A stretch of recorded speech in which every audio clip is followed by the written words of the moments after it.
Hey, are you feeling overwhelmed with this artificial intelligence and everything seems to be just coming at us so quickly?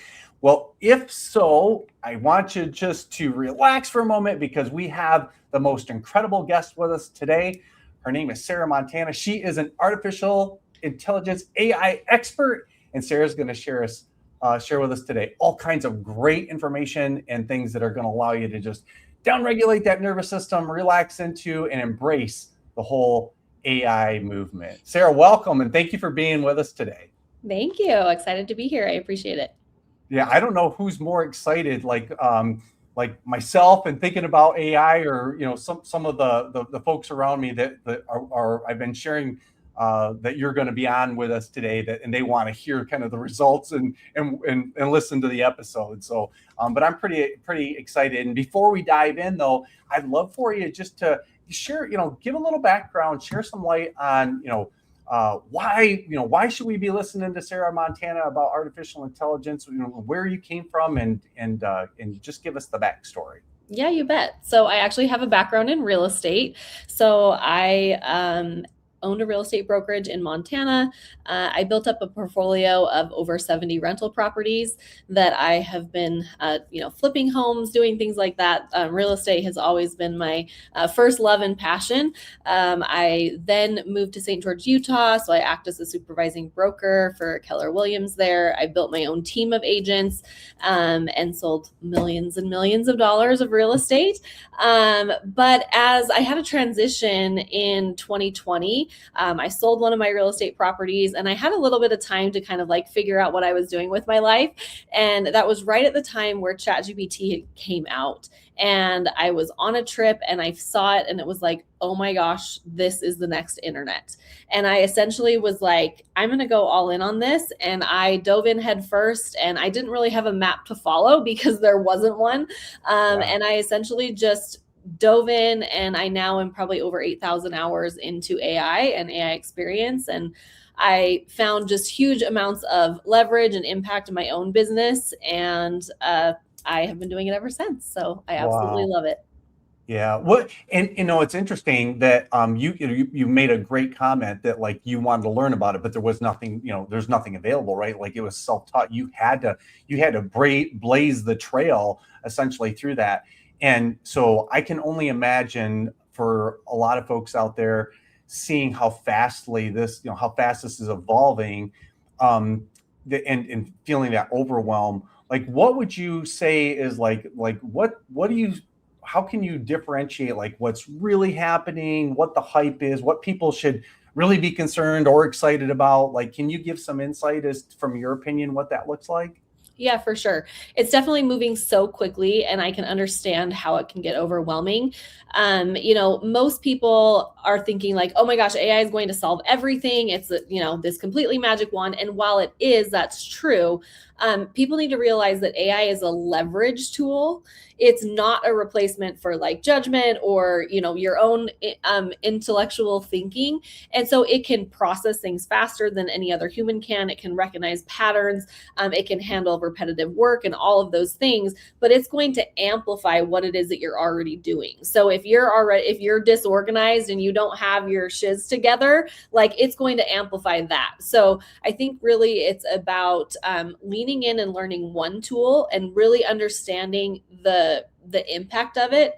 And the hill I die on is that you don't need another prompt. You need a better foundation. So taking the time to actually train it so that you can actually get the outputs that you want, not just randomly using it as a search engine or being like, hey, let's write a blog post, but not giving it any type of context. That to me is the biggest mistake that I see people making.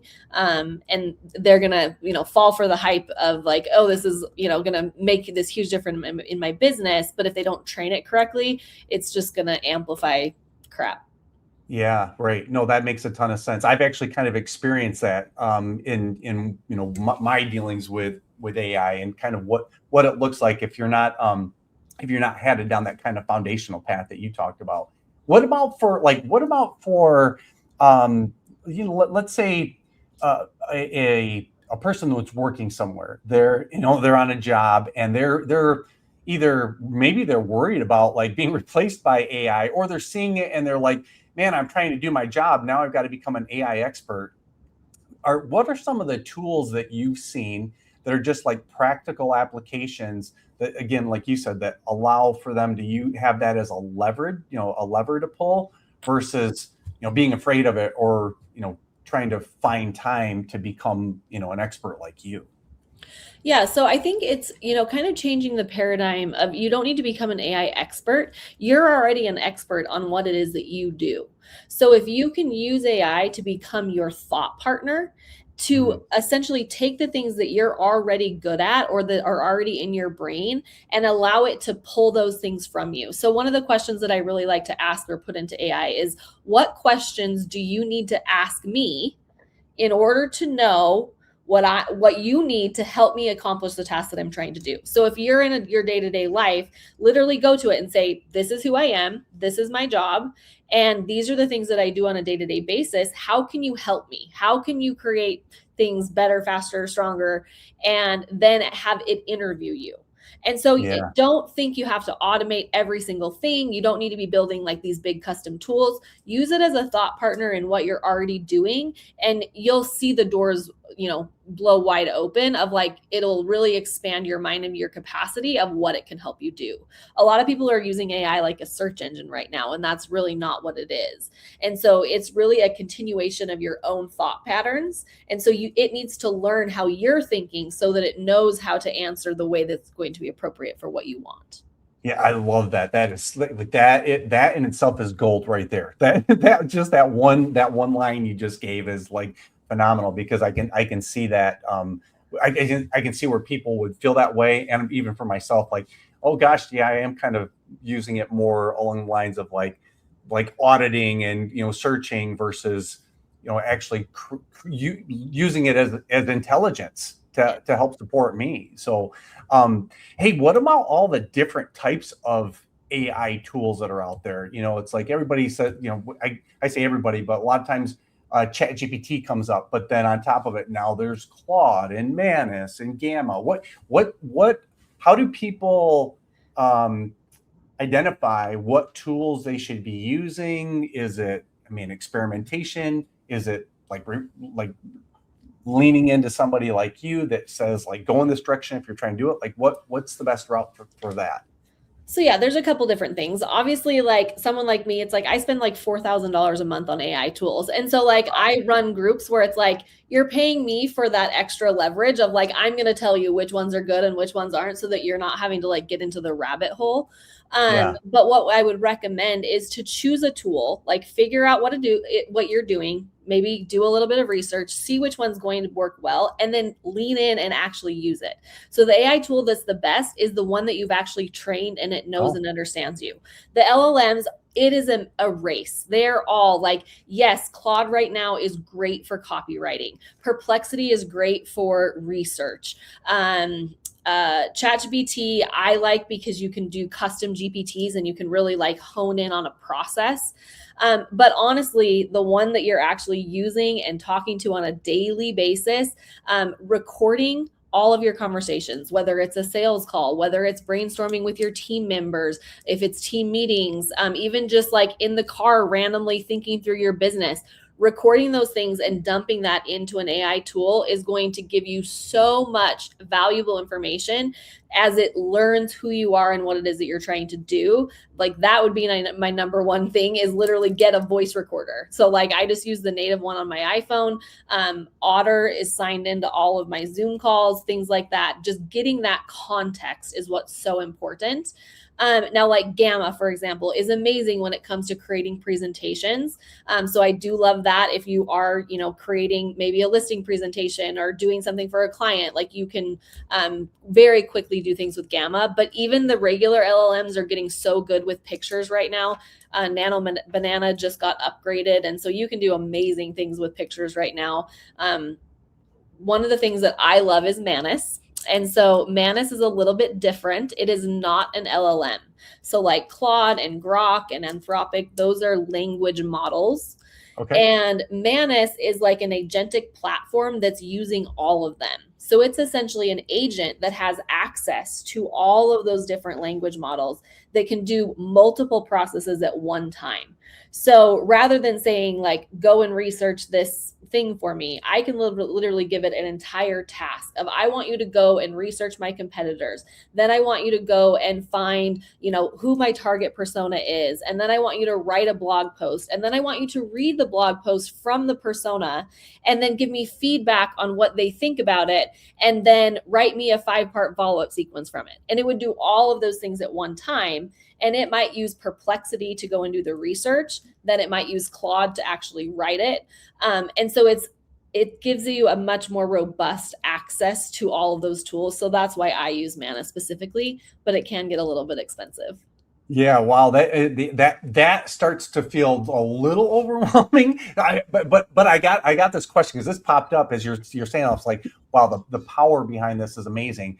What has been the most shocking or impressive thing that you've seen in AI? Like, you're like, oh my gosh, I cannot believe that it can do this, or the results maybe from something. Like, what do you think? Um, yeah, I obviously every single day there's something new that's coming out. I do love now connectors are probably one of my favorite things, and that is allowing the AI to connect to other tools that are in your tech stack. So, Okay. one thing would be, I had a client and we attached it to their HubSpot and we found like $8.7 million in unaccounted revenue. That it was like, Wow. oh, like this just wasn't being tracked correctly. Or being able to go in and attach it to your Meta ad suite and being able to have it analyze, like, I'm not an ads expert. So it can go in and look at all of the data and say, hey, this one is winning. You should turn this ad off and you should add more ad spend to this one because the analytics are showing that this is better. Or being able to go into and connect it to Canva or connect it to ClickUp, for example. Like, I am not an operator, like I'm not super organized in that regard, but I know I need it. And so ClickUp, a task management tool, is something that's kind of like a necessary evil in my business, but I've connected it to my AI so that I can say, hey, add in, preparing for the podcast with John, and then remind me that I need to like pick up such and such at the grocery store. And I can say that into my AI and it's connected to my ClickUp. So ClickUp then is watching all those things, but I don't ever have to even log in to actually put all those things in my list. So it's things like that I think is what I think is so powerful right now, is being able to really have everything in your ecosystem all connected to the AI.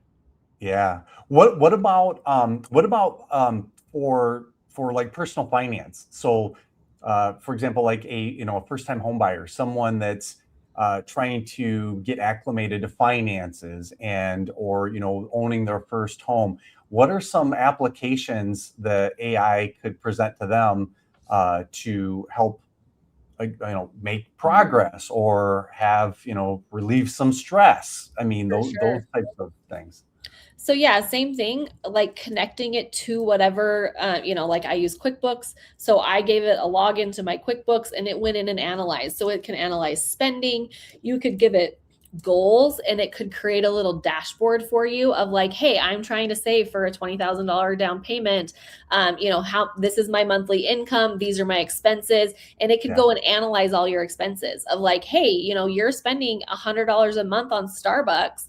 Like, going and buying this, $200 coffee machine is going to make it so that you get to your goals that much faster. Yeah. Or even analyzing like what loan products are out there, or maybe different job opportunities, or like helping you brainstorm a side hustle to help you, increase your revenue. I mean, there's just, the possibilities are endless. Yeah, I love it. I love. Well, that fits right into our B framework. So it's like you vet it perfectly. I love that. That's awesome.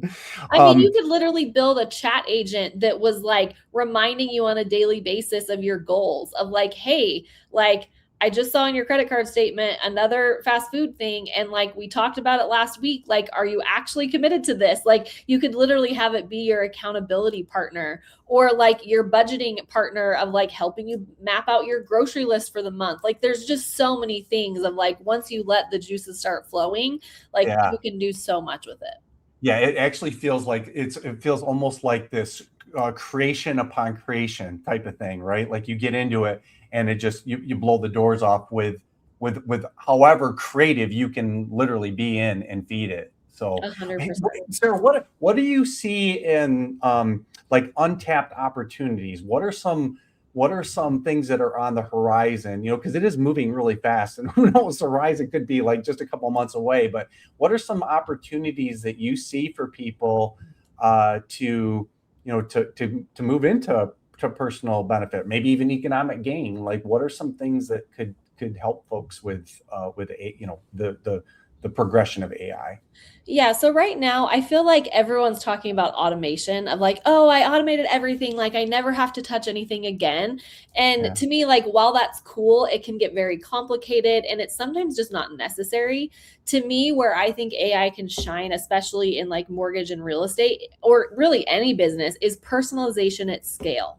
So being able to write a blog post for a first-time home buyer about like what they're worried about, what the things that they're thinking about. That is a very different target audience than someone that is an upgrade buyer or someone that just moved into town that is being, transferred for their job. Those are yeah, very different target demographics. And it used to be something of like, I would try to write this generalized post about, buying a new home, but I couldn't really speak to the pain of the new home buyer and the person that's on their fifth or sixth home.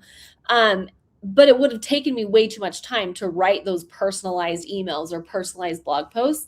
And so being able to really hone in on your target audience and write personalized emails, follow up, even like creating videos for them, all those things, you can create all of this stuff at scale, but have it hyper personalized so that you really are triggering those pains for people. I think that is going to make the biggest impact in people's businesses because that alone will increase your revenue exponentially if you're really feeling your customers are going to feel heard and understood.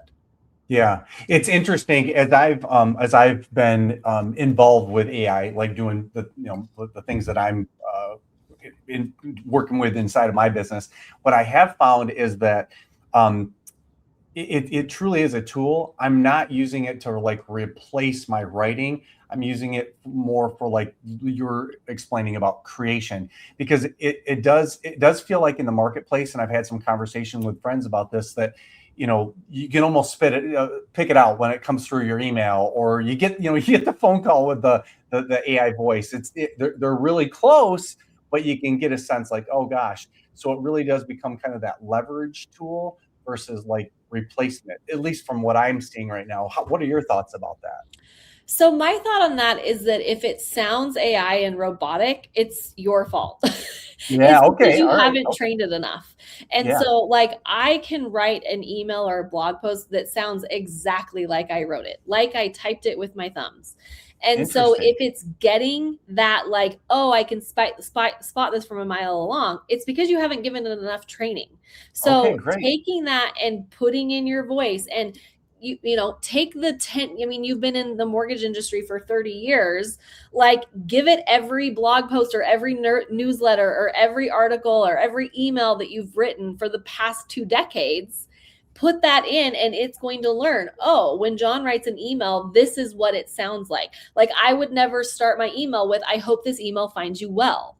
Like Yeah. Right. every Right. AI, if you do not explain to it, hey, I'm Sarah Montana and I'm a badass bitch, and this is how I talk. Like I am like my business bestie. Like I end all my emails with chat soon. And even with my clients, I say, hey John, like how you doing? Like I'm very informal in that regard. And Yeah. so if I take the time and energy to say, this is what success looks like. This is what it looks like when I send an email to a client. This is what it looks like when I write a blog post. I start here, I unpack this, I give the impact, like whatever it is, of these are the frameworks that I follow. So taking your brain and really extracting, we all have systems and processes, even if we don't know it. Like you have a cadence and a way that you work and talk. You may not have written it down. You might not have an SOP for it.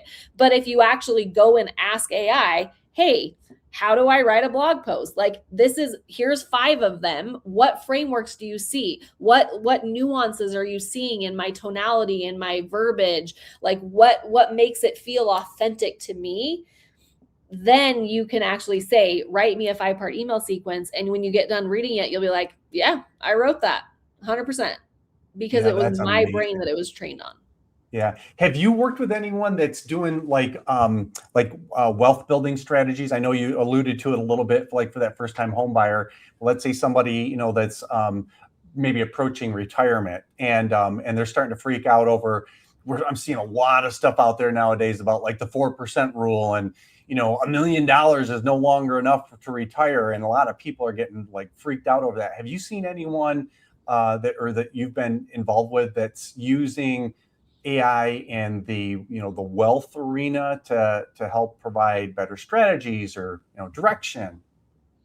So I don't know that I have like the exact answer for this. Okay. One thing that I know I've already touched on this, but dashboards I think are super important. Having a place where all of your data is there. So if you have an Okay. investment portfolio, if you have certain stocks that you're looking at, that this is not stock advice, but it's like, have it go and analyze the trends of like deciding where you're maybe wanting to put your money next, or like what things in your portfolio have been working well over the past several years and where you want to lean into. But really having those like dashboards and then having it be your partner of like, hey, I'm 42 and I have this much in real estate, like residual revenue coming in, but realistically, I'm going to stop working here. Like, talk to me about it. Think about inflation and think about what is going to be going. Like, help me unpack these things. Like, am I okay? Literally asking those questions. Then if it's like, no, you're in deep shit, like, okay, let's figure this out. Like, help me come up with a step-by-step plan. These are my skill sets. These are the things that I'm good at. This is my current business. This is what I'm doing right now. What actions do I need to take in order to get to where I'm not going to be in trouble in 10 years? Yeah, And that literally using it as your partner. yes, sir. That is amazing. What I'm getting from this is each time I ask a question, what I'm sensing and getting from you is going back to your the comment you made earlier about like the creation part of it, that it's wide open, that this really allows you, like the deeper you go with your own critical thinking and giving it the input, the better it's going to be. So what I guess that's going to lead me kind of into this segue for people that are like, okay, I really want to learn this. I don't have 8,000 hours though, like Sarah, and I want to take some shortcuts. Are there some things that you can offer people that you have put together that can help them, take a fast track? And, because time and money, those are two things that like, they can work interchangeably. And boy, there are really some shortcuts that I've experienced by some reasonable investments. So For would sure. you have some opportunities available for folks? Yeah, definitely. I want to hit on one more point you had said about Yeah. from the last question. The other thing is, they used to say that you can find anything on the internet for free, like go to YouTube if you want to learn how to change Mm, a tire, go to YouTube or whatever. But right yes. now, like we do have such an amazing opportunity to learn from the greats. And so the other thing that I really recommend is taking people that you admire and that you aspire to their business practices, like Dan Martell and Talkie Moore and Brendan Burchard and all these people, like, and then the real estate space, you've got, all these amazing people of like the one thing and like all these different real estate experts and all those things. Take their books, take their methodologies and train it so that you can then ask it questions. So train it to be your coach of, I follow this, I follow Gary Vaynerchuk for social media. I follow Alex Hermosi for this, and literally give it those methodologies and frameworks and put it all into one thing that can be your thought partner of like, hey, I'm thinking about doing this in my business. Like, what can I do now? And get that advice from those personas. And that's going to be a huge unlock for you as well. Yeah. As far Yeah. as like really learning the foundations, that to me is the most important thing. And when I say foundations, I don't mean just like dabbling with AI. I mean, extracting your own brain and creating knowledge documents that are going to be the foundation of everything else that you do. If you take the time and energy to unpack like who you are, what you do, who you serve, what their problems are, what your social media strategy is, and you put those all into knowledge documents and you attach that to whatever language model you use, everything going forward is going to be that much better. So I have an AI foundations class. It's a 3-hour live workshop. It's $500. I promise you it will be the best $500 you have ever spent. And you will get back hours upon hours every week exponentially. So that is a great option. I also have a 2-day AI intensive that is a $3,000 program. It's, again, 2 days online where we essentially build your full foundations. We map out all those documents, and then we build a full like marketing suite for you for doing newsletters, for doing email marketing, for creating social media content.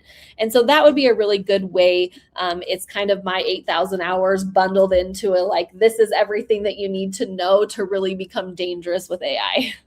Oh, that's amazing. I'm going to go through and see if I can get, I want to post here for just a second for our viewers on YouTube to go ahead and look and see that we've got Sarah. It's sarahmontana.ai. So if you're listening through the podcast, it's sarahmontana.ai. Grab the screenshot of this real quick, though, if you're on YouTube, so you can head over to Sarah's website and get that information. Because, gosh, I totally agree with you, Sarah, when it comes to an investment. And we say it and be free and clear, that you will never get a better return anywhere on your money than putting it into yourself. And what a great opportunity you're presenting for people for this, this new evolution, this new generation of, because we really have evolved, right, from the industrial age to the information and technology age to now we're moving into really the intelligence age. And you have the capacity to help folks, be on the cutting edge of that. So yeah, love it. Awesome. I love it. I hope that all the things that we've been chatting about have been helpful. And if you do nothing else, just take the time and go and talk to your AI and have it ask you questions, have it interview you. That's a really good way to start. Yeah, totally. Sarah, thank you so much for being here. I hope our listeners and viewers can appreciate the value you've provided, because I feel like this is in itself, and they're getting it for free, but you've just given a $10,000 masterclass here in the last half an hour. So we appreciate you being here with us so much. And we look forward to bringing additional opportunities along the way. So thank you again. For sure. Thank you so much for having me. I appreciate it.